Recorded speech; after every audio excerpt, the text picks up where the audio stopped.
girl Cleopatra. And I'm Tay. And this is Convos with Cleo.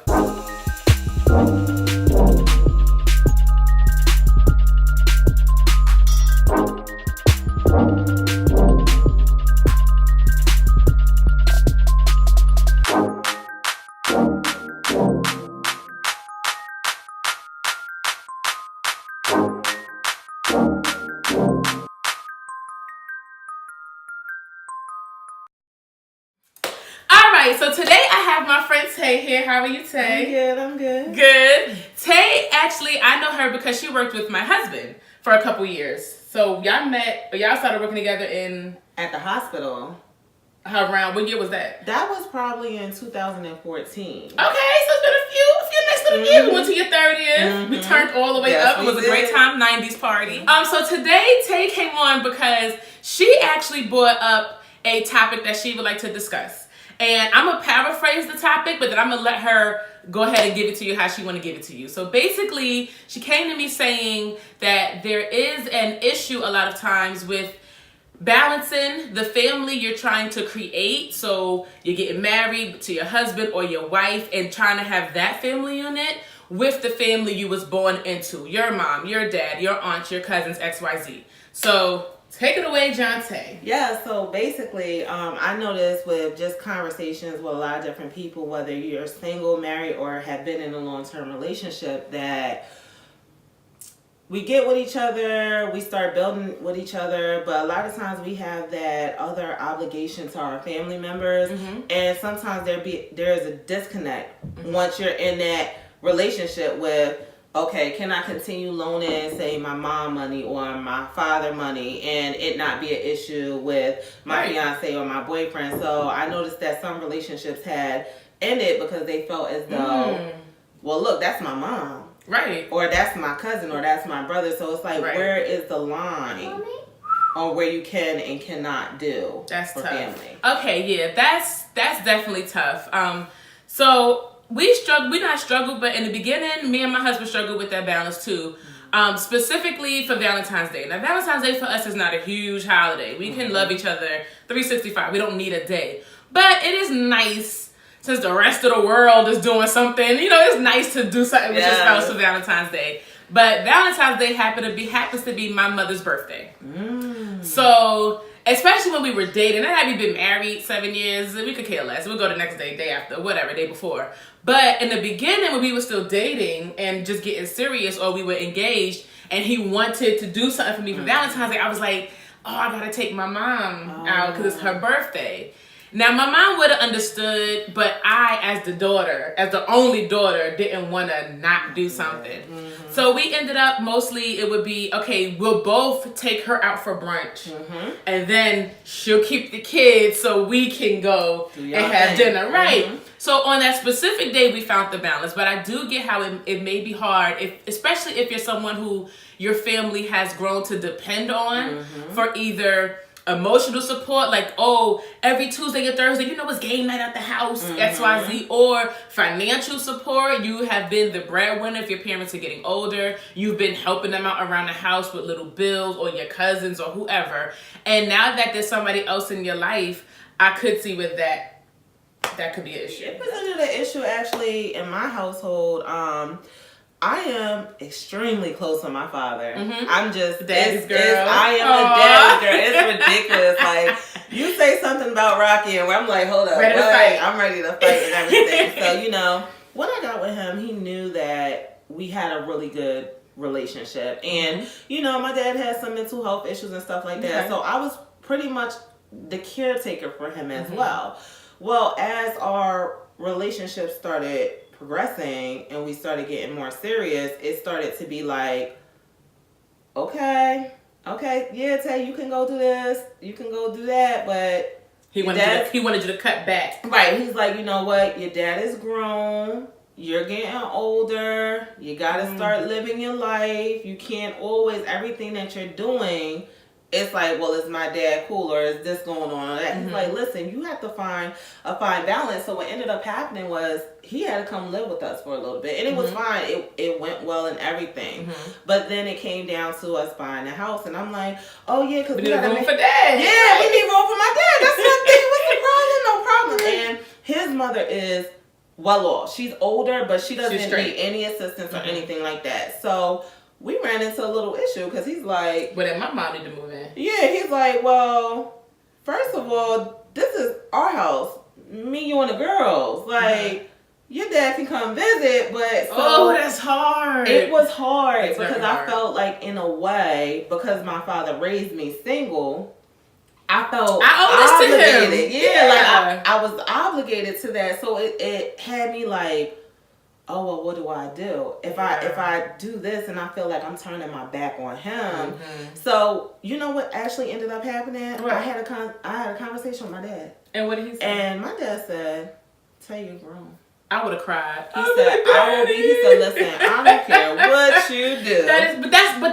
That's a parent's love. Yes. That's a parent's love. Yes. They will always put you first. Yes. But it kind of just reignited because I had a coworker and we were talking and she's very heavily with her niece. Like she does a lot of stuff, and a comment that she made was like, regardless of who I'm with, they have to understand I'm always do for my niece. I always have to be close to her, this and that. And I said, well, that might be an issue because depending on the man you meet, he might want to see you grow. He might get a job, say in Atlanta, and want to move. But how do you balance the two? What decision do you make? You know what I'm saying? Like, at what point do you say with your life, you only got one shot at this, right? You know what I'm saying? So it's like you give so much to everybody else, you end up realizing you never lived your own. Gosh, that is so tough though. And before we get into why that's so tough, I am a new YouTuber, so I don't have commercial breaks just yet, but have to pause and shout out my man Andre. He hooked us up with this amazing sangria. Yes. I will link his information below. His sangria company is called Love Hugs and Sangria. So thank you, Andre. Thank you so much. Keep them coming. I will keep ordering. So back to the regularly scheduled program. I'm going to have commercial breaks one day. Y'all just keep waiting.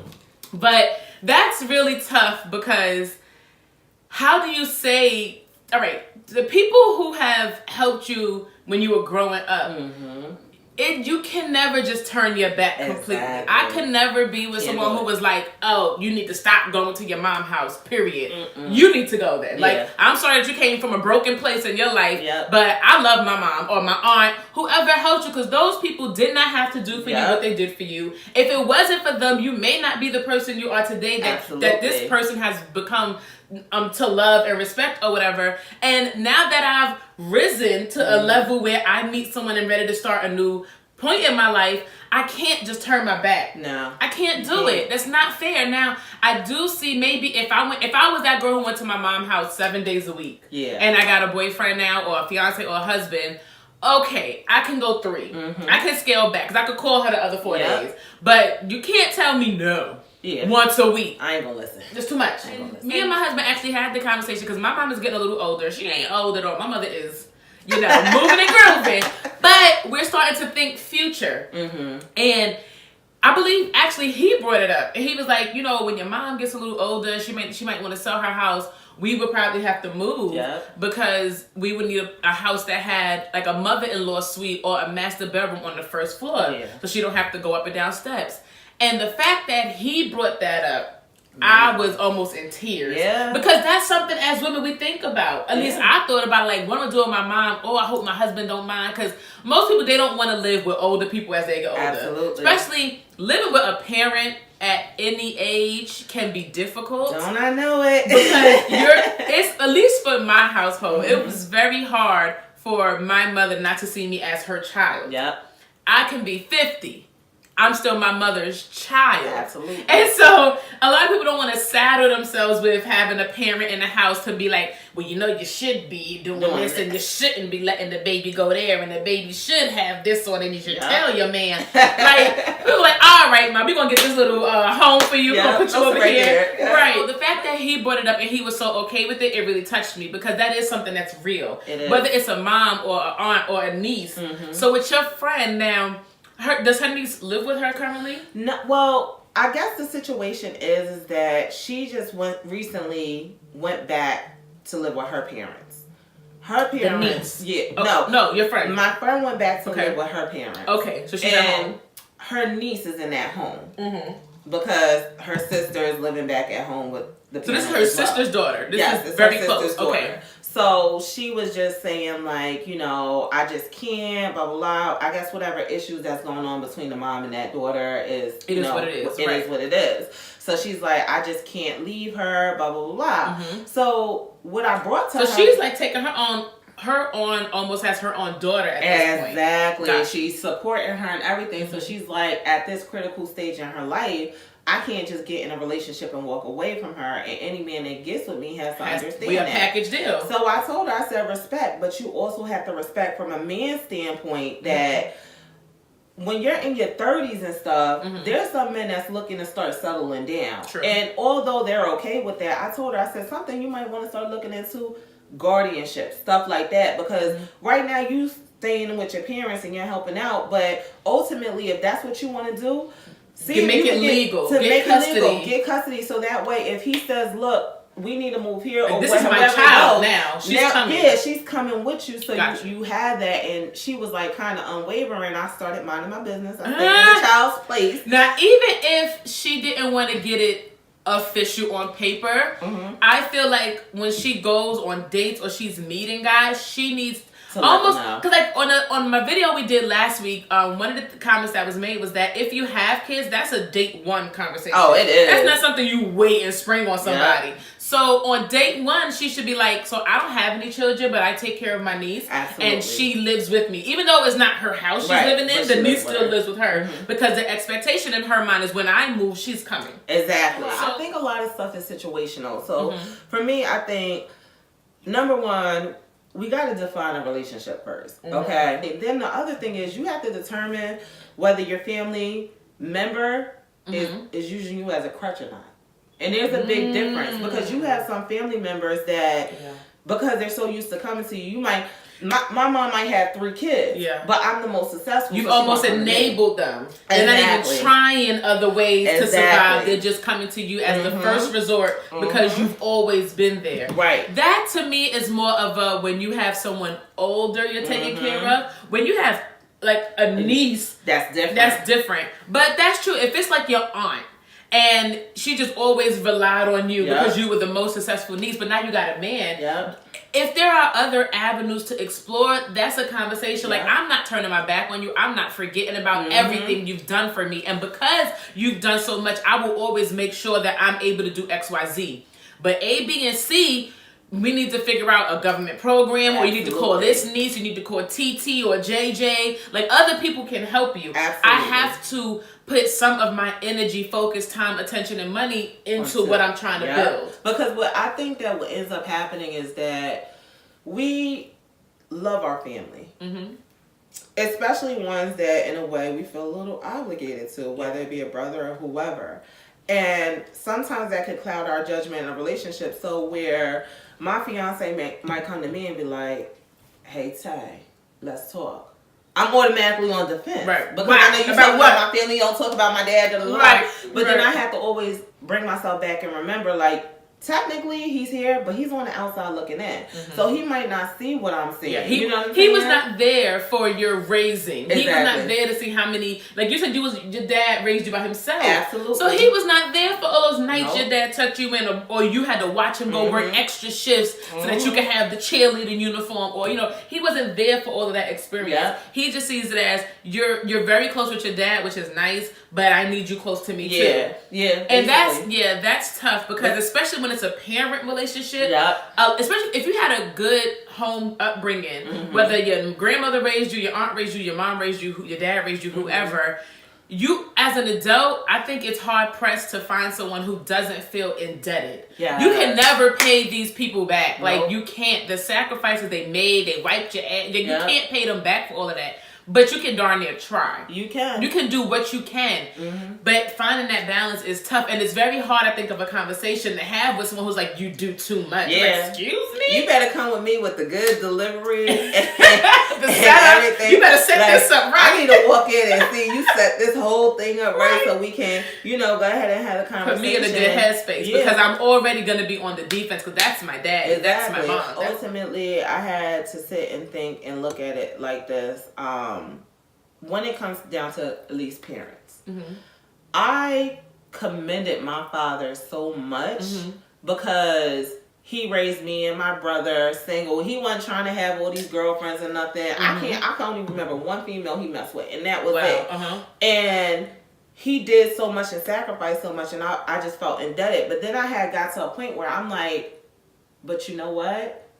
My dad did what he was supposed to do as a parent. True. So I had to check me feeling indebted to me just being appreciative. Because it's like, you know what? He did his job. He did his job. That's the what way you he signed was supposed up to for. do. Exactly. Supposedly when you become a parent. Exactly. Some people, they don't read all the fine print of the contract of becoming a parent, and they don't do everything. But when you have a parent or a guardian who stepped in and did it right. Yep. You do feel that gratefulness. Yeah. But it's almost like, okay, my mom, when I was growing up, she didn't reward B's. She barely rewarded A's because she was like, your job is to go to school. Yeah, that's your job. So that's your job. Yeah. That's your job. That's what you're supposed to do. Yeah. So it's almost looking at it like that. And when you become a parent, you're supposed to put your child first. You're supposed to sacrifice. Yes. But because not everyone does it, when you've been born into a family where those people did it for you, you want to champion that and say, because you did this for me,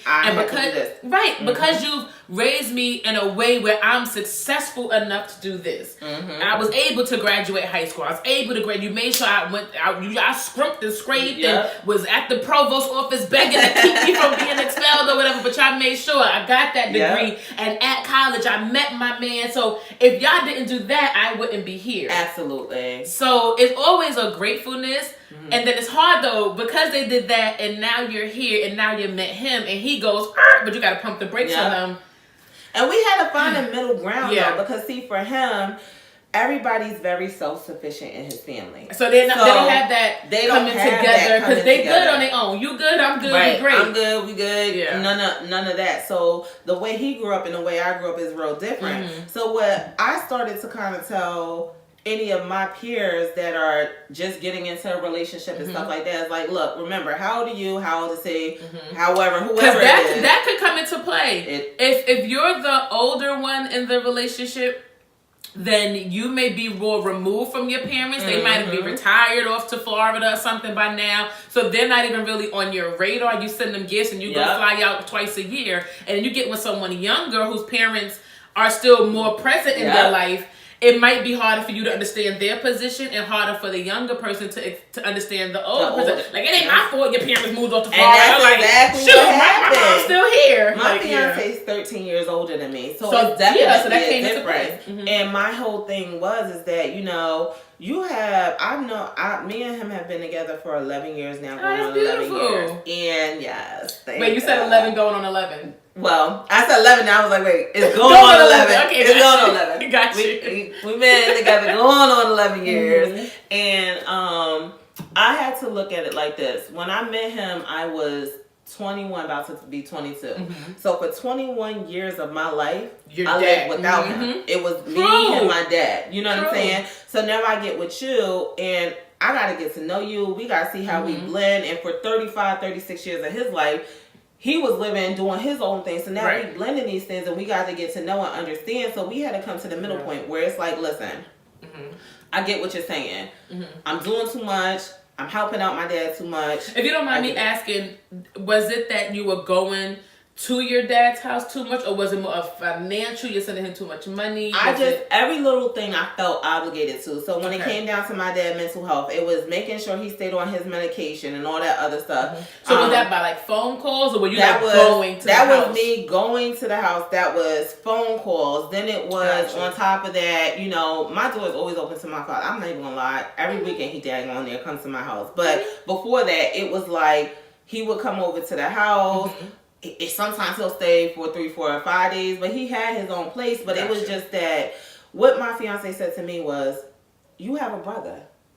You're not alone in this. You're not alone. If you was a single child, he may be a little more understanding because this is the only phone call your dad can make. But he's basically telling you to make your brother step up and carry some of this weight because your dad had 2 kids. There's 2 of us. He said, only that I had a brother, I had an older brother. So his whole thing was, Tay, you have a brother. You can't keep running. And then it's like, you fall short here, daddy, I got you. And he's like, you're taking on a financial responsibility, yet you have an aunt that lives here, you have a grandmother that lives here, you have a brother that y'all lives have here. a family unit. So it's not even like all of y'all are coming together. Everything's falling on tight. He said, say you have 3 kids. True. He's like, you have 3 kids. So at what point do you draw a line at? That to me is an easier conversation because it's not so much he's just taking you from your dad. He just wants you to rely on the family unit y'all already have in place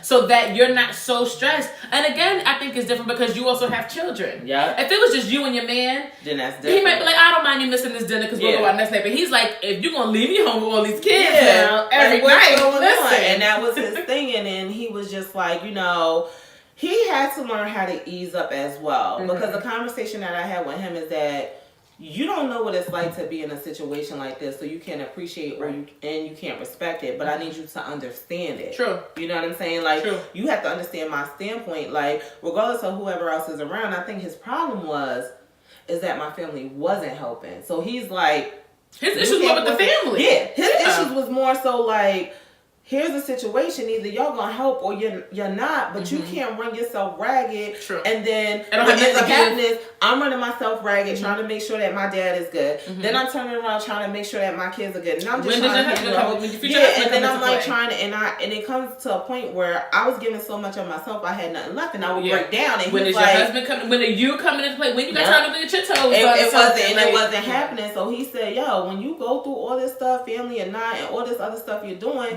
and you break down, I have to that together as the man of your life." Yeah, right. So I had to understand that. Yeah, he's like, you have to start pulling back. And I just noticed, like, in conversations when I go out with people and friends, and it comes down to that family relationship, Mark, you have a lot of women that's dead set on, I don't care, I'm going to do it for my family. But even when you think about finances, the further along you get in your relationship, your finances start to mingle. So I can't just turn around. Right, I can't just turn around and be like, all right, Dad, here go $200. Right, because you mean like... Yeah, because if something happened with that, and then I'm like, hey, babe, I need $50 for... Well, that's 200. That's 200. You know what I'm saying? Right. So I had to learn, even with my brother, because he was like, I was his crutch too. Whenever anything he was letting you do it. Tay. Yeah, and he was not only was he letting you take care of the dad, he was also pulling on you. Yeah, and his he was own pulling stuff on me. So it actually, if I didn't open my eyes and just be receptive, you could have missed out on your. I could have missed out on my. Missed out on your life, and you, even though taking care of your dad feels like something you said you felt obligated to do, and you felt joy in making sure he was straight, you were tearing yourself down in the process. So in that case, because I ain't gonna lie, when you first brought it up, honey, I was like, your man needs to just understand and get over it. But now that you're saying it, thank God your man said something, because he was saving you. Yeah, and he did. And y'all have resources. So that's what, all right, y'all, we're gonna have a Sunday dinner, and we're gonna talk. Dad needs help. So let's split this up. Who can check on him Monday? Who got Tuesday? Thursday and Friday. I take him Thursday and Friday, because my husband, we go out on weekends, and the kids, whatever. But then Saturday and Sunday, who gonna call? All right, I'll FaceTime Thursday. And we come together as a family. That makes the family stronger. Your husband is appreciative. It's not a husband versus your family. It's everybody coming together. And that's what it felt like. Assess the situation. Am I doing more than I should have to do? Right. Is there other people in our family dynamic that can help out and pitch in? And now that, when I didn't have a spouse, fine, I was doing it all. I didn't have an issue with it, right? But now that I have someone who I chose to bring into my life that needs me in these ways as well, now I need to call on the family to help me out. That should be a conversation you have with your family, and hopefully it's not a hard one to have. Hopefully you have them who appreciate, well, you know, Tay, you've been taking care of him for 5 years. We'll pitch in where we can, XYZ. Definitely, I think you should have that conversation when you start to seriously date someone. Like, maybe when you're in a situationship, if you're not used to that term, go check out my old videos. Maybe when you start that situationship, you're exclusively dating, to be like, okay, listen, so I have an older dad, or I have an aunt, I have a niece, XYZ, and, you know, we get together every Friday, and every Sunday night is family dinner, and I would expect you to come. That's a conversation, because even if it's one night a week that you do with your family, he might be like, well, that's football night. And you don't want it to be, well, I can't come because he wants me home, or I gotta leave because I gotta go there. So those are conversations you definitely need to have. How close are you with your family? And to be honest with you, to just speak on a family's perspective, you also have to understand that when you talk to your family, everybody might take it a different way. Yeah. But ultimately, if they also want what's best for you, it shouldn't be an issue. Should your spouse be there when you have that conversation with your family? I don't think so. He'd be alright. He can go sit down. Because then it's like, if you come to me like that, I'm looking like, he told you to say he told you he making sure that you say it. Why he over here? This family business. Because it's already a touchy topic. Let me handle it. I'm going to handle it. And you know, that's it. And we'll go from there. But on the flip side, if he's there with you and he's sitting right by your side, especially if part of your conversation is we still want to help, then at least they could see, it could be like, oh, well, he cared enough to show up.